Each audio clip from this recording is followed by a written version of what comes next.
Hello students, welcome in the class. તો last lecture ની અંદર આપણે એક્ટિવ પેસિવ છે બરાબર એ ચાલુ કર્યું હતું અને આપણે જોયું કે એક્ટિવ વોઇસ છે એ કોને કહેવાય, પેસિવ વોઇસ કોને કહેવાય બરાબર. અને એક કાળ આપણે ભણ્યા હતા, એને નિયમો લખ્યા હતા. સાદા વર્તમાન કાળના વાક્ય હોય તો એને આપણે કેવી રીતે પેસિવ કરીએ એની આપણે લાસ્ટ લેક્ચરમાં વાત કરી રાઈટ. તમારી પાસે જે રૂલ્સ છે, નિયમ જે બધા લખેલા જ હશે, જે આપણે લાસ્ટ લેક્ચરમાં લખાયા હતા, એને થોડુંક આપણે આગળ વધારીએ. તો જુઓ, જે આપણે લાસ્ટ લેક્ચરની અંદર વાત કરી હતી, જે વાક્ય જોયા હતા, એક્ઝામ્પલ જોયા હતા, એ એક્ઝામ્પલ હતા સાદા વર્તમાન કાળના હકાર વાક્ય બરાબર. એ બધા હકાર વાક્ય હતા, પણ એક્ઝામની અંદર માત્ર હકાર વાક્ય પૂછાતા નથી. એની અંદર નકાર વાક્ય પૂછાશે, પ્રશ્નાર્થ પૂછાશે બરાબર. તો આજે આપણે થોડાક નકાર અને પ્રશ્નાર્થ વાક્ય આવે એને કેવી રીતે પેસિવ કરવું એની આપણે વાત કરશું. તો હકાર તો જોયું હતું, હવે આપણે વાત કરીએ નકાર વાક્ય. પણ જે નકાર વાક્ય હોય તો એને કેવી રીતે પેસિવ કરવું. ફોર એક્ઝામ્પલ, પહેલા એક એક્ઝામ્પલ લઈ. દાખલા તરીકે આવું વાક્ય હોય કે હી does not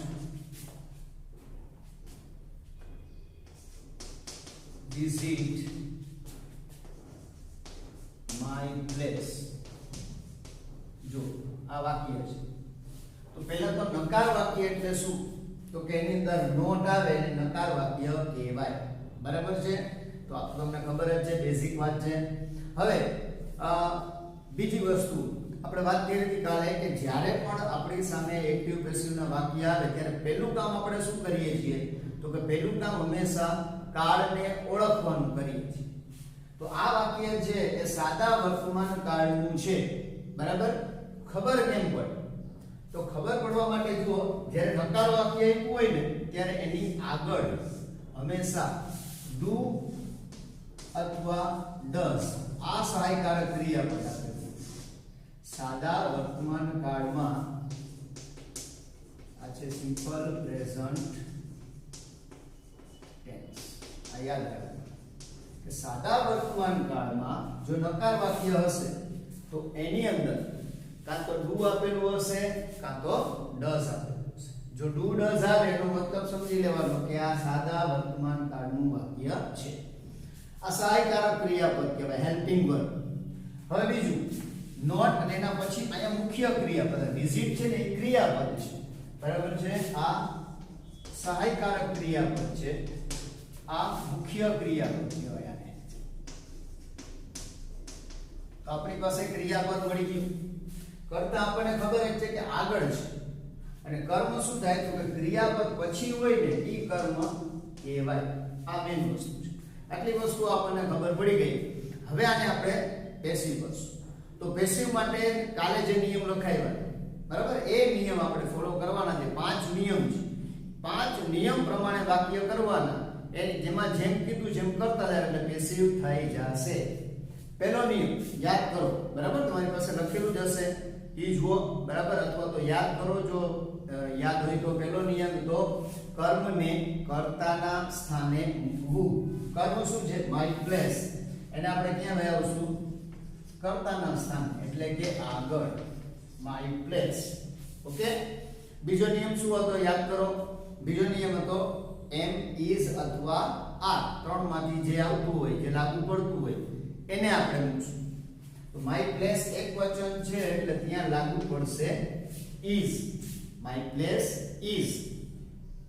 હવે આ નકાર વાક્ય છે તો જુઓ, નકાર નું પેસિવ નકાર થાય બરાબર છે. એટલે કે આની અંદર જ્યારે સહાયકારક ક્રિયાપદ મૂકો પછી નોટ આપેલું છે ને એ નોટ આપણે અહીંયા લખવાનું થશે. આટલો જ ફેરફાર છે. નકારની અંદર નોટ આપ્યું છે એ નોટ અહીંયા લખવાનું છે. આટલો ફેરફાર કરવાનો છે. બાકી જે 5 રૂલ છે, નિયમ છે એ સરખા જ છે, એમાં કાંઈ ફેરફાર કરવાનો નથી બરાબર. ફરીથી પાછું યાદ કરો. સૌથી પહેલા કર્મને આપણે કર્તાના સ્થાને મૂક્યું. બીજો નિયમ છે એમિઝાર મૂક્યું, નોટ મૂક્યું. હવે ત્રીજો નિયમ. ત્રીજો નિયમ શું હતો? તો કે ક્રિયાપદનું ત્રીજું રૂપ V3 તો આ ક્રિયાપદ છે, આ મુખ્ય ક્રિયા, આ સહાયકારક ક્રિયાપદ છે. મુખ્ય ક્રિયાપદનું ત્રીજું રૂપ છે વિઝિટ, એનું ત્રીજું રૂપ થાય વિઝિટેડ. Visited, right. પછી ચોથો નિયમ શું છે? તો કે કર્તાને કર્મના સ્થાને મૂકશું, તેની આગળ લખશું બાય. બાય અને હી એનું થઈ જાય હી. બરાબર? યાદ આવ્યું? તો પાંચમો નિયમ એ હતો કે અન્ય શબ્દો ફેરફાર વગર લખવા. પણ અન્ય શબ્દ છે એ જરૂરી નથી કે દરેક વાક્યની અંદર હોય.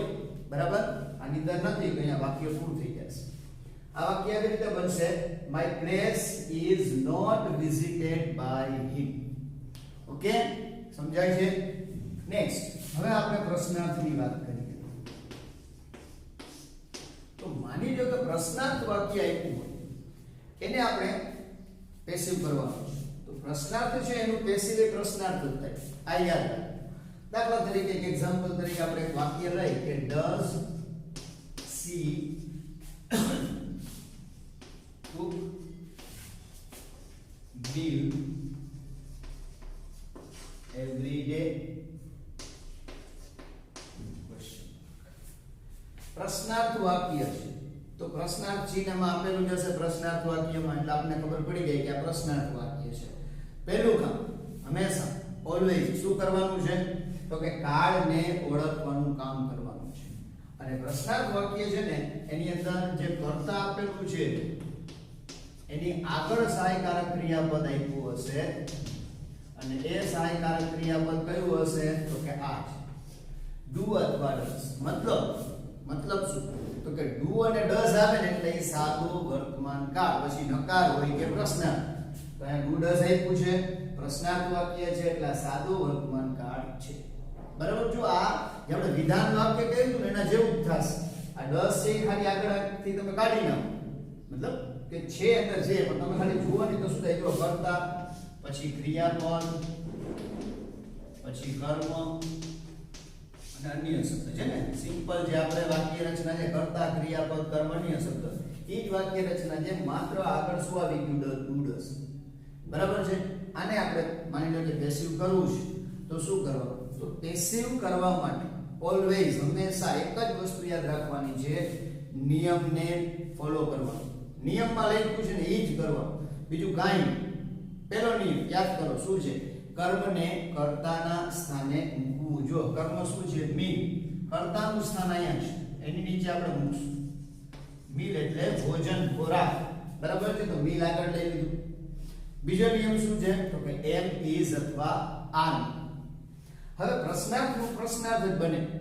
પ્રશ્નાર્થનું પેસિવ એ પ્રશ્નાર્થ બને. તો પ્રશ્નાર્થમાં ખાસ યાદ રાખજો કે વિધાન અને પ્રશ્નાર્થમાં ફેર એટલો જ હોય કે સહાયકારક ક્રિયાપદ પહેલા આવે પછી કર્તા આવે. ઈઝ છે એ સહાયકારક ક્રિયાપદ છે, તો એ આપણે ક્યાં લખશું? તો કે આ કર્તાની પહેલા, એટલે ઈઝ અહીંયા લખશું. તો પ્રશ્નાર્થમાં તમારે જે વધારાનું યાદ રાખવાનું છે, આ નિયમ એટલું જ યાદ રાખવાનું છે કે એની ઝાર જે તમે લખો ને ક્યાં લખવાનું? કર્તાની આગળ. ઈઝ મીલ, તો મીલ ઈઝ લખો તો વાક્ય ખોટું. રાઈટ? સમજાણું આટલું? પ્રશ્નાર્થમાં એની ઝાર કર્તાની આગળ લખો. બરાબર? પહેલો નિયમ શું કહ્યું? કર્મને કર્તાના સ્થાને મૂક્યું. બીજો નિયમ એમિઝાર, પણ એમિઝાર ક્યાં લખવાનું? આગળ. ઓકે? ત્રીજો નિયમ શું છે? ત્રીજો નિયમ છે ક્રિયાપદનું ત્રીજું રૂપ કુક. એનું ત્રીજું રૂપ શું થાય? તો કે કુક. ચોથો નિયમ શું છે? કર્તાને કર્મના સ્થાને મૂકશું, તેની આગળ બાય લખશું. કર્તા પાછળ જશે એટલે બાય, સી નું થઈ જશે હ. સહાયકારક ક્રિયાપદ છે, કાલે લખાવેલું હતું. બરાબર છે? પાંચમો નિયમ અન્ય શબ્દો ફેરફાર વગર લખવા. અન્ય શબ્દ છે એ આપણે લખી નાખ્યા એવરી ડે અને question mark. Is meal cooked by her every day? Question mark. Okay? સમજાણું? તો માત્ર ને માત્ર તમને જે નિયમ લખાવેલા છે એ જ નિયમને આપણે પુનરાવર્તન કરવાનું છે. બરાબર? નકાર હશે તેમાં વચ્ચે નોટ આવશે, બાકી એમાં કાંઈ ફેરફાર નહીં થાય. પ્રશ્નાર્થની અંદર એની ઝાર સહાયકારક ક્રિયાપદ છે કર્તાની આગળ આવશે. આટલો ફેરફાર કરવાનો થશે, બાકી એમાં કાંઈ નહીં. હવે જુઓ કે પ્રશ્નાર્થ વાક્યની આપણે વાત કરી તો પ્રશ્નાર્થ વાક્ય છે ને બે પ્રકારના તમે ભણ્યા જશો આગળ બરાબર પણ છતાંય વાત કરું તો પ્રશ્નાર્થ વાક્ય બે પ્રકારના હોય એક એવું હોય કે જે સહાયકારક ક્રિયાપદથી શરૂ થાય એની ઝાર આ જો આ સહાયકારક ક્રિયાપદ અહીંયા સહાયકારક ક્રિયાપદ એની ઝાર ગોઝ ધેર હેવ હેઝ ડઝ આ બધું સહાયકારક ક્રિયાપદથી શરૂ થાય અને બીજું પ્રશ્નાર્થ વાક્ય હોય જેને આપણે કહીએ છીએ WH વાળા જે વોટ થી શરૂ થતા હોય વાય થી શરૂ થતા હોય વેન થી શરૂ થતા હોય how how much how many આ બધા છે એ WH વાળા છે એટલે કે W અથવા H થી શરૂ થતા હોય તો એવા પ્રશ્નાર્થ વાક્ય આવે તો શું કરવાનું એના પર એક્ઝામ્પલ આપણે જોઈ લઈએ ફોર એક્ઝામ્પલ દાખલા તરીકે આવું વાક્ય એક હોય કે why do you like this picture question mark જો WH થી શરૂ બરાબર તેનું કામ આપણે હંમેશા શું કરીએ છીએ તો કે કાળને ઓળખીએ છીએ કાળને કેવી રીતે ઓળખાય તો કે ડુ અને ડઝ આપેલું છે મતલબ સાદો વર્તમાન કાળ ડુ ડઝ પછી કર્તા એના પછી લાઈક ક્રિયાપદ એના પછી ધીસ પિક્ચર કર્મ બધું મળી બરાબર છે હવે આપણે શું કરશું તો કે આપણે એક જ વસ્તુ કરવાની છે ફોલો ધ રૂલ્સ નિયમને ફોલો કરવાનું છે હવે WH વાળામાં શું કરવાનું એ સમજો WH વાળામાં તમને જે WH વાળો શબ્દ આપ્યો છે ને એ જ પહેલા લખી દેવાનું અહીંયા વેન આપ્યો તો વેન લખી લ્યો વાય આપ્યો તો વાય લખી લ્યો બરાબર છે એટલે વાત થઈ જશે હવે આગળ તમે જુઓ વાય માની લો કે કાઢી નાખો તો જો આ સાચું પ્રશ્નાર્થ થઈ ગયું જેવું છે આ બે સરખા બસ આની અંદર જે કહ્યું એ જ આમાં કરવાનું છે બરાબર છે અથવા નિયમને ફોલો કરો પહેલો નિયમ શું છે કર્મને કર્તાના સ્થાને મૂકવું કર્મ છે ધીસ પિક્ચર અહીં આપણે લખશું આગળ ધીસ પિક્ચર રાઈટ બીજો નિયમ એમિઝા પ્રશ્નાર્થમાં ક્યાં લખાય એમિઝા તો કે કર્તાની આગળ એકવચન છે એટલે is this picture not this picture is ખોટું રાઈટ ત્રીજો નિયમ શું છે ક્રિયાપદનું ત્રીજું રૂપ લાઈક નું ત્રીજું રૂપ થાય લાઈક ઓકે ચોથો નિયમ કર્તાને પાછળ જવા દેશું એની આગળ લખશું બાય અને યુ છે એનું કર્મ વિભક્તિ પણ યુઝ થાય why is this picture liked by you question mark આવી રીતે WH વાળો પ્રશ્નાર્થ હોય તો આ રીતે થાય તો આપણે વાત કરીએ કે ભાઈ વાક્યની અંદર બરાબર છે હકાર વાક્ય પણ હોઈ શકે નકાર વાક્ય હોઈ શકે પ્રશ્નાર્થ હોઈ શકે કોઈ પણ વાક્ય હોય બધાની અંદર આપણે શું કરવાનું છે તમને જોયું હશે કે બધાની અંદર આપણે એક જ વસ્તુ છે કે નિયમને 5 લખાયેલા છે તમારે એ નિયમને પકડી રાખવાના છે નિયમને ફોલો કરશો એટલે વાક્ય થઈ જશે ઓકે હજી એક એક્ઝામ્પલ આપણે જોતા જઈએ થોડા બરાબર પછી એની પ્રેક્ટિસ પણ કરશું ફોર એક્ઝામ્પલ આવું વાક્ય આવ્યું હોય કે what do you eat last night question mark what do you eat last night તો આની અંદર WH વાળો પ્રશ્નાર્થ વાક્ય છે પાછું બરાબર છે અને ક્વેશ્ચન માર્ક આપેલો તો આપણે આને પેસિવ કરીએ શું કરવાનું તો કે નિયમને જ આપણે વળગી રહેવાનું પહેલું નિયમ પહેલું કામ શું કરશે તો કે કાળને ઓળખવા ઓકે કાળ જો ડુ ડઝ આપ્યું હોય એટલે એ સાદો વર્તમાન કાળનું વાક્ય છે પહેલા શું કરશે WH વાળો શબ્દ એમનો વોટ આપેલું છે વોટ નું વોટ હવે નિયમ પ્રમાણે જાશું પહેલો નિયમ શું છે તો કે કર્મને કર્તાના સ્થાને મૂકવું આ વાક્યમાં કર્મ શું છે કોઈ કહેશે મને બરાબર વિચારો તમારા જરા 2 સેકન્ડ માટે મગજની અંદર તમને શું લાગે છે તો મોટા ભાગનાને લાગશે કે આની અંદર કર્મ છે એ શું છે તો કે લાસ્ટ નાઈટ આ કર્મ છે આવું લાગે પણ યુ આર રોંગ એ કર્મ નથી એ અન્ય શબ્દ છે જો આ અન્ય શબ્દો છે, બરાબર. આ યુ છે એ કર્તા છે, ઈટ ખાવું ક્રિયાપદ છે. તો તમે જોશો આ વાક્ય છે અલગ થોડું છે. શું કામ અલગ છે? એટલા માટે અલગ છે કે આની અંદર કર્મ આપેલું નથી, કર્મ છે જ નહીં. તો મિત્રો યાદ રાખજો કે જ્યારે પણ વોટ થી પ્રશ્ન પૂછવામાં આવે છે ને ત્યારે એ વાક્યની અંદર કર્મ ક્યારેય હોતું નથી. શું કામ ન હોય? કારણ કે એનો તો પ્રશ્ન છે. એને પૂછ્યું જો what do you it last night, તમે ગઈ રાત્રે શું ખાધું હતું? તમે જે ખાધું જે નામ આપશો, બરાબર છે, એ નામ એ જ કર્મ છે. તો પ્રશ્નની અંદર જવાબ આપેલો ન હોય, રાઈટ? બધું યાદ ન રહે તો ખાલી એટલું યાદ રાખો કે જ્યારે પણ વોટ થી પ્રશ્ન પૂછવામાં આવે ત્યારે એની અંદર કોઈ દિવસ કર્મ હોતું નથી. કર્મ નથી તો કેવી રીતે વાક્ય થાય એની આપણે વાત કરીએ. ફરીથી નિયમને આપણે ફોલો કરીએ. પહેલો નિયમ છે કર્મને કર્તાના સ્થાને મૂકવું. કર્મ આની અંદર આપેલું નથી, કોઈ વાંધો નહીં, એને સ્કીપ કરનારું, મતલબ આગળ વધી જાવ, જવા દે નિયમ, બરાબર. આવી ડાયરેક્ટ બીજો નિયમ શું છે તો કે એમ ઇઝ અને આર. તો જ્યારે વોટ વાળો પ્રશ્ન હોય ત્યારે હંમેશા તમારે ઇઝ લખવાનું, એકવચનનું સ્વરૂપ લખવાનું. તો વોટ ઇઝ બીજો નિયમ. બીજો નિયમ શું છે? પહેલો નિયમ આપણે સ્કીપ કર્યો કે કર્મને કર્તાના સ્થાને મૂકવું, કર્મ નથી આવી તેને સ્કીપ કરી. અને બીજો નિયમ એવો એમ ઇઝ આર, ઇઝ રહ્યું. ત્રીજો નિયમ શું છે તો કે ક્રિયાપદનું ત્રીજું રૂપ. તો ઈટ નું ત્રીજું રૂપ થાય ઈટન, રાઈટ? ચોથો નિયમ શું છે તો કે કર્તાને કર્મના સ્થાને મૂકશું, તેની આગળ બાય લખશું, બાય યુ.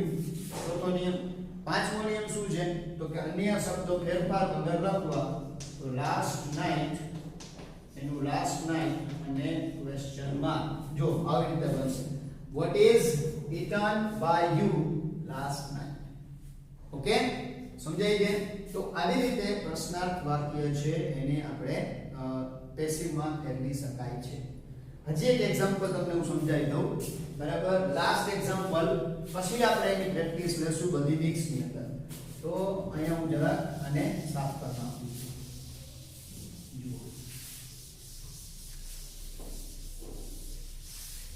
ઘણા બધા વાક્ય છે, ખાસ તો એની પ્રેક્ટિસ કરશું એટલે આપણને વધારે સમજાશે, બરાબર છે. ફોર એક્ઝામ્પલ હુ વાળું વાક્ય હોય, હુ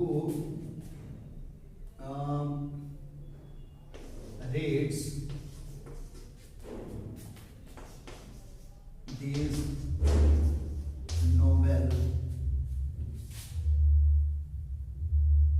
એક અહીંયા લાસ્ટ નાઈટ નહીં આવે, એવરી ડે કરતા, કારણ કે લાસ્ટ નાઈટમાં તો ભૂતકાળ થઈ જશે ને.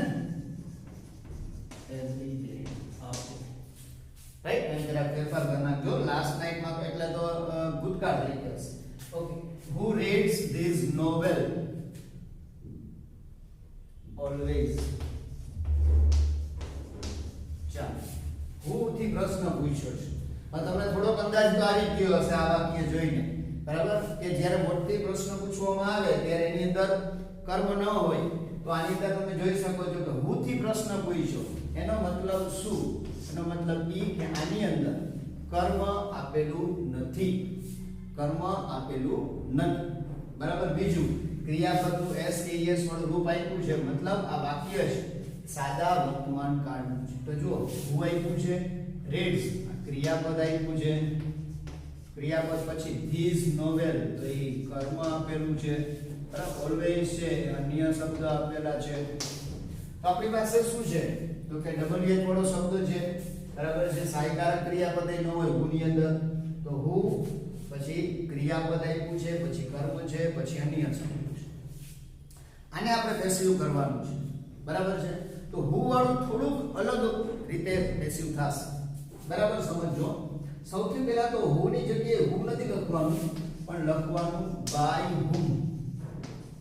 હુમ એટલે કોના, હું એટલે કોણ, હુમ એટલે કોના. તો આનો મતલબ છે કોના દ્વારા, કોના દ્વારા, બરાબર. કારણ કે હું જે કર્તાને જનરલી આપણે શું કરીએ, કર્તાની આગળ બાય લગાડીએ ને, કર્તાને પાછળ લઈ જાય તો બાય યુ એવું કરીએ, બરાબર છે યુ છે એ પાછળ તો બાય યુ કરીએ બરાબર અહીંયા જો અહીંયા યુ છે બાય યુ અહીંયા કે સેમ એવી રીતે કરતા અહીંયા નથી કારણ કે એનો પ્રશ્ન પૂછ્યો છે તો તમારે શું કરવાનું who ની જગ્યાએ બાય whom કરી નાખવાનું who એટલે કોણ આ નોવેલ છે કોણ વાંચે છે તો આપણે કહીએ ને પેસિવ શું થાય આ નોવેલ કોના દ્વારા વચાય છે તો who ની જગ્યાએ શું લખશું બાય whom બરાબર આ સમજવાની વાત છે આવું બધું યાદ ન રહે તો ખાલી એટલું જ યાદ રાખો કે who આવે તેની જગ્યાએ શું લખવાનું પહેલા બાય whom ઓકે હવે આપણે નિયમ પ્રમાણે જ જાશું તમારે માત્ર નિયમને જ પકડી રાખવાના છે એને જરાય અડાવડું નથી આવતું પહેલો નિયમ યાદ કરો કર્મને કર્તાના સ્થાને મૂકવું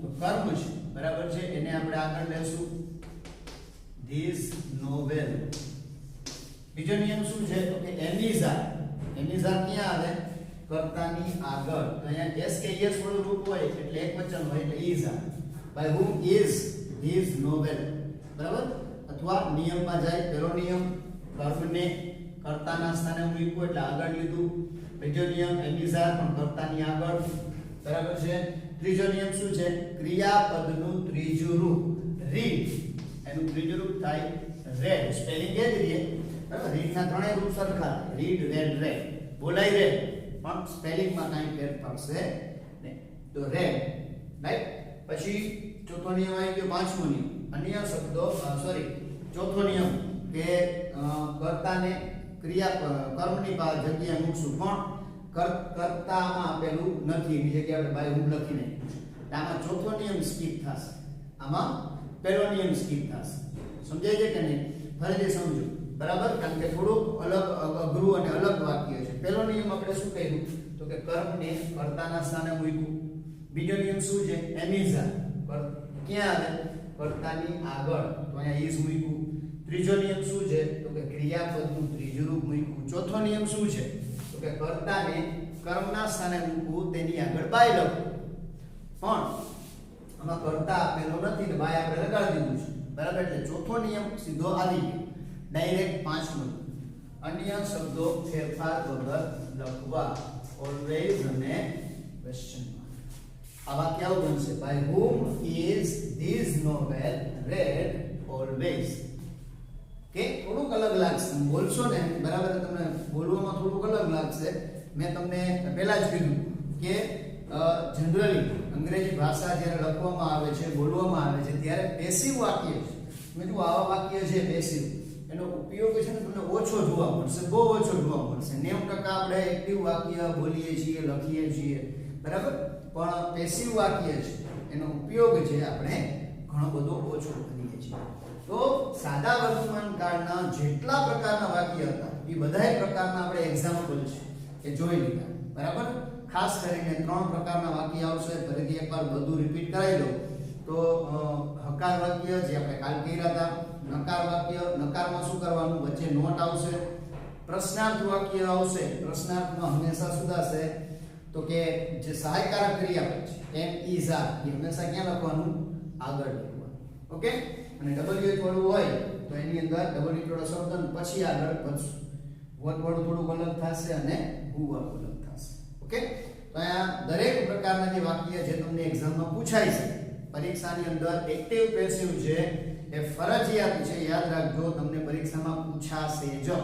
બરાબર બોર્ડની એક્ઝામમાં એટલે આ ટોપિક ખાસ કરવાનું છે તો એક કાળ છે આપણે સાદો વર્તમાન કાળ સિમ્પલ પ્રેઝન્ટ ટેન્સ ના બધા વાક્ય છે અહીંયા કમ્પ્લીટ કરીએ છીએ અને એક્ઝામ્પલ કમ્પ્લીટ કરીએ છીએ હવે એની એક્સરસાઇઝ ની વાત કરીએ તો જો હોમવર્ક ની વાત કરીએ એક્સરસાઇઝ ની વાત કરીએ એક્સરસાઇઝ કાલે નેક્સ્ટ લેક્ચર ની અંદર પણ આપણે થોડીક લેશું સાથે સાથે આ જેટલા પ્રકારના વાક્ય કરાવ્યા છે બરાબર છે ઈ વાક્ય છે બરાબર એમાંથી થોડાક વાક્ય છે હું તમને આજે એક પીડીએફ મોકલીશ જેની અંદર વાક્ય હશે ઈ વાક્ય તમારે ઘરે હોમવર્ક ની અંદર એનું પેસિવ કરવાનું છે ઓકે તો આજનો લેક્ચર આપણે અહીંયા કમ્પ્લીટ કરીએ છીએ હોમવર્કમાં હું તમને પીડીએફ મોકલીશ એ વાક્ય બધા ઘરે કરજો તો see you in the next lecture till then goodbye and thank you